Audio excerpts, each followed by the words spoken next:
was awesome.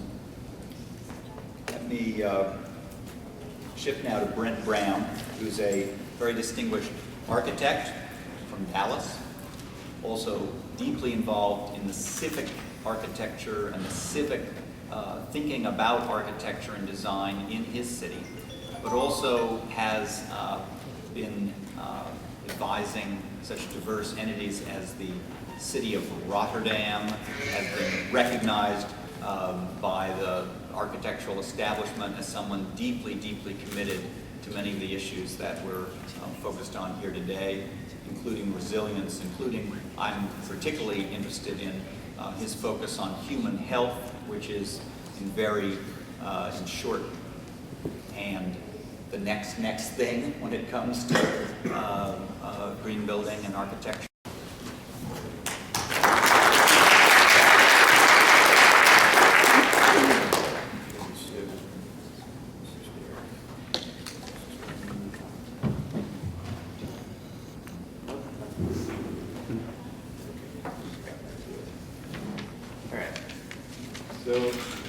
Thank you. It's great to be here with you today. Thanks for taking time to be here with us.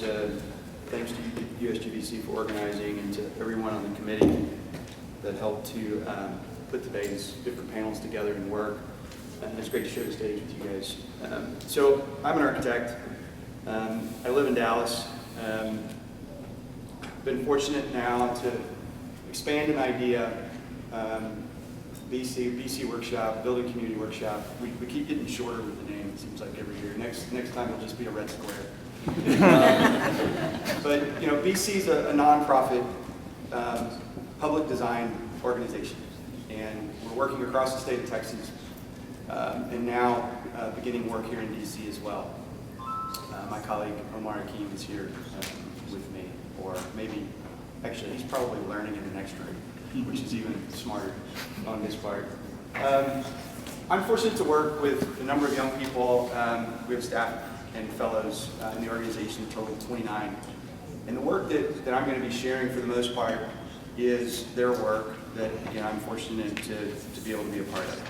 So at an underlying reality that we believe is an asset and a strength is the public has interests with an S. There are many of them. Often they may not be clearly understood because they're hard to declare. They're hard to communicate.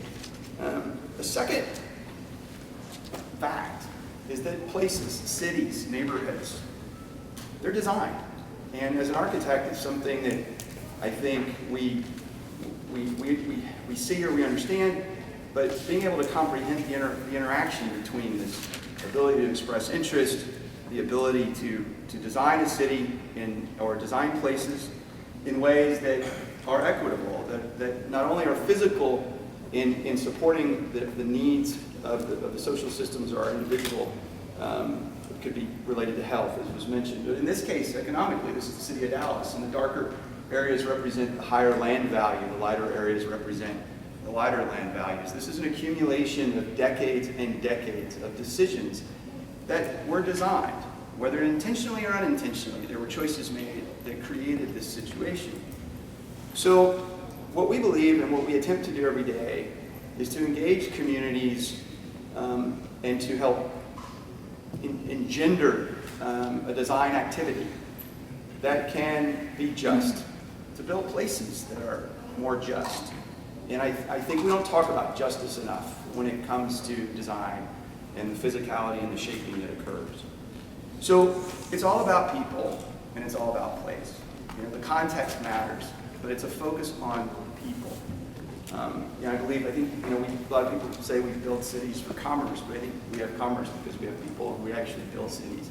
We build homes for people or with people. And so this is the themes of work that run through our organization, everything from the idea of informing to storytelling. And I cannot stress enough the narrative. And Ellie, thank you for that story, from your experiences in your organization.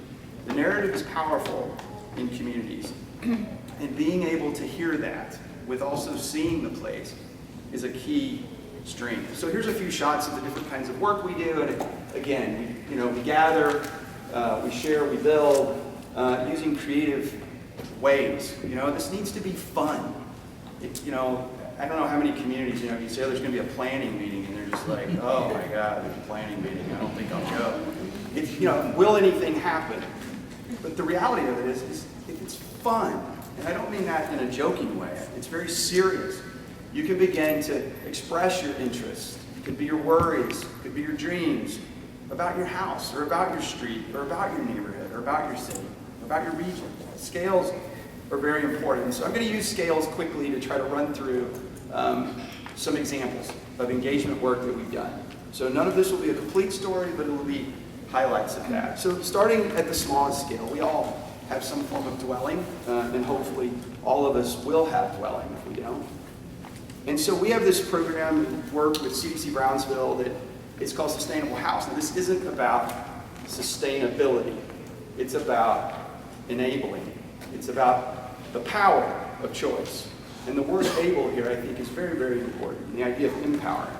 And so within housing, there are obviously financial decisions and financial planning and different courses of action that you can take. But oftentimes the product itself is very singular in its nature. There's not a lot of choice. And so our sort of involvement here was to think about how to engage that homeowner in a way to build choice and also to empower that might lead to other community benefit. And so by creating tools and engaging people in like how do you use your home, or what do you want from your house, with young designers engaging with families, creating tools and learning to the point of then confirming in the decision to actually, and thinking about this, designing your own home is something that is incredibly powerful. When oftentimes within the affordable housing systems, you basically stand in line, fill out paperwork, go from step to step. And in this case, all the way through confirmation to then, in this case, we've done about 50 homes with CDCB, individually designed. And what we're seeing is, and what CDCB would say, is that they're seeing that those individuals through this process are more likely to be more involved in their community. They're more likely to actually have an understanding that as choices are presented, that their voice and their choice can matter.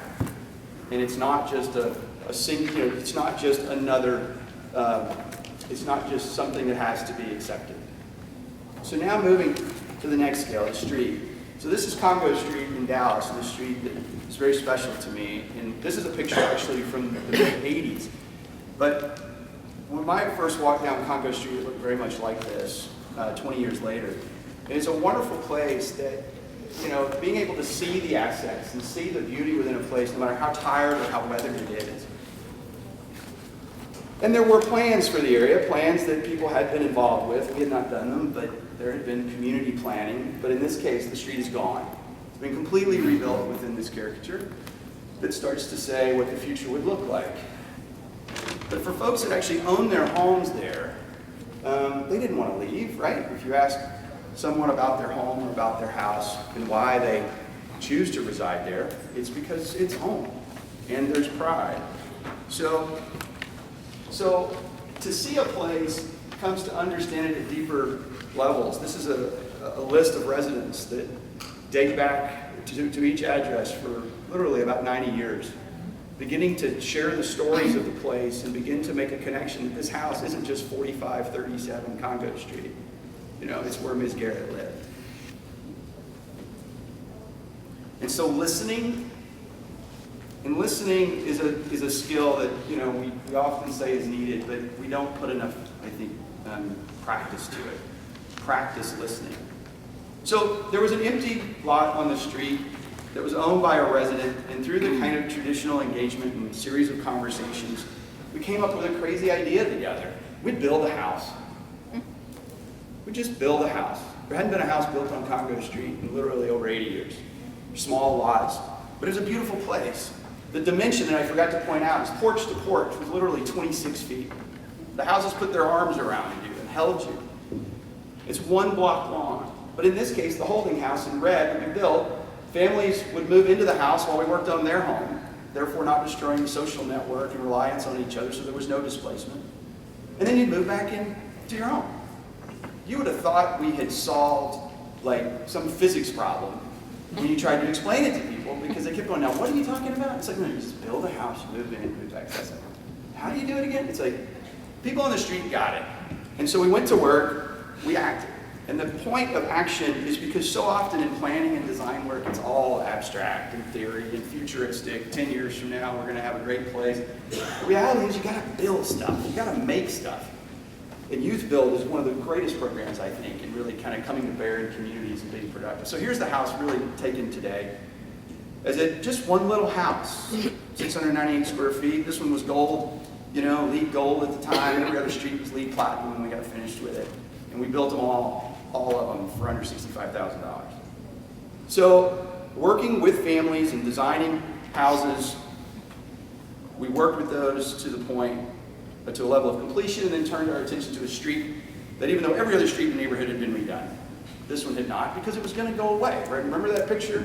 It's going to go away. So the municipal government, other nonprofits were complicit with this, to be frank. And so this disruption not only said that the street would be redone, but it would be redone in a way that would be using technologies of water infiltration. And by the way, this planting scheme was done by the residents with technical advice around plants, but then like, you know, in front of your home, how would the public space be shaped and be productive for your street? So now to your neighborhood, and this, I'm going to show a short video. This is 10th Street in Dallas. It's a historic freedmen's town. The picture on the left taken in the 40s, right after the war. You'll notice there is no gray sort of knife cut through it, like many cities where the interstate highway system after the 40s came through and really destroyed part of the neighborhood. You'll also see the severe decline in the number of houses.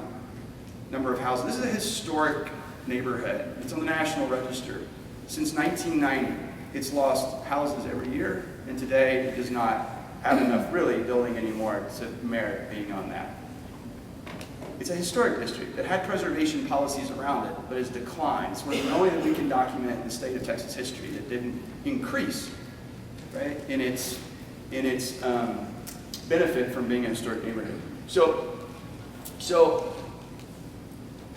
vacancy. Who thinks of vacancy as an asset? Right? It can be, right? It depends on how you begin to look at it. And so with that, we started to think about and how to help to organize and how to help to think about getting ready to understand the community interest and to develop a plan or a way forward. And so these are a series of projects that were engaging art and artistic activities with the community, and the community becoming the key actor and participant. And I'm going to share a short video about the one Deer House right here.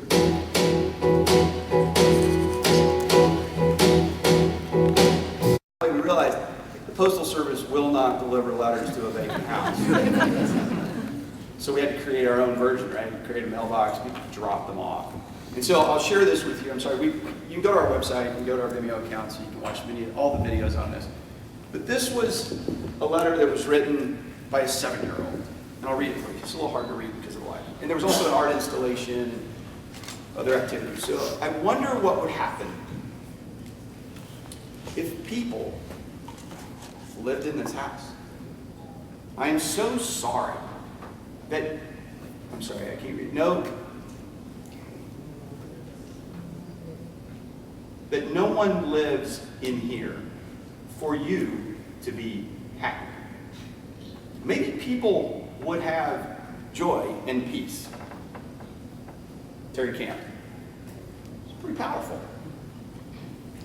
That a 7-year-old can see this power of occupancy, but and here's a house that's been boarded up, and as Philip would tell you, it's been empty because it's hard to keep it up. It costs money, but that there is opportunity here. All right, so the last one, it's hard to follow. The last one is working. We do a lot of work in far South Texas, and this could be your city. In this case, let's talk about it as if it's your colonia. So, quickly, the Rio Grande Valley is over 4,500 square miles.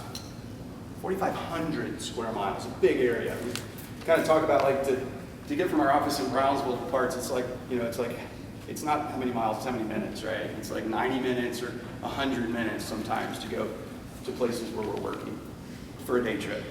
And so the poverty and the population growth within the Rio Grande Valley is the fastest growing in the United States. So drainage. The valley is not really a valley, it's more of a delta. It's pretty flat. And so if you look at this, you're starting to see what it means to have a place that is basically entirely in a floodplain. And who do you think lives in the worst of those? The poor, right? It could be in other parts of the country, but here it's very severe, especially in colonias, because the infrastructure is not present. And so this project began to not only try to understand the system in a way that it could be communicated and engaged with members of residents of colonias and of the like, but to build tools and power for policy and investment changes. And so here are many pictures here. Julio Colon was running these in the valley, and you'll see, you know, again, the kind of classic engagements that have to happen. And again, what we'll always say is on people's terms, right? You may meet in a barn, you may meet in a garage, you may meet in a living room, you may meet at McDonald's. But a way, again, through tools to not only collect information and data, because you're like, we're not going to go out with a rod and survey everything to see where it floods. You know how you know where it floods? People just tell you where it floods. They just drop. You know, it's a lot cheaper, and it's a lot faster, and it's really accurate. There's no disclaimers, by the way, either. There's no disclaimers. It's just like, it floods right there. I guarantee it. And so then, working together, trying to think about how to use what is that public space of streets, and this is something many of you are aware of, but to kind of create and use low-impact soft engineering technologies to think about how to increase the capacity, you know, and involve those in that kind of thinking. So from a technical standpoint, here's the experts. It's not an architect, it's the residents, and with tools, though, that we can help package, like about the region, or about your street, your neighborhood, or about what you can do on your home. It becomes an advocacy group that meets with drainage district commissioners and says, so, I want to talk to you about my colonia. Let me tell you what we need to be doing. They're like, huh? Oh yeah, let me show you how this works. And as they convene and build power within the moving forward of these kinds of ideas across the valley, I mean, tens of millions of dollars are being impacted now through organizations like Lupe, which is a tradition, Cesar Chavez founded organizing group that's now engaging design as a powerful tool with people. And so with that, I'll leave this for you. You can visit us at bcWorkshop.org, and we'd love to hear what you're doing and learn from you as hopefully I've been able to share some things with you today. Thank you.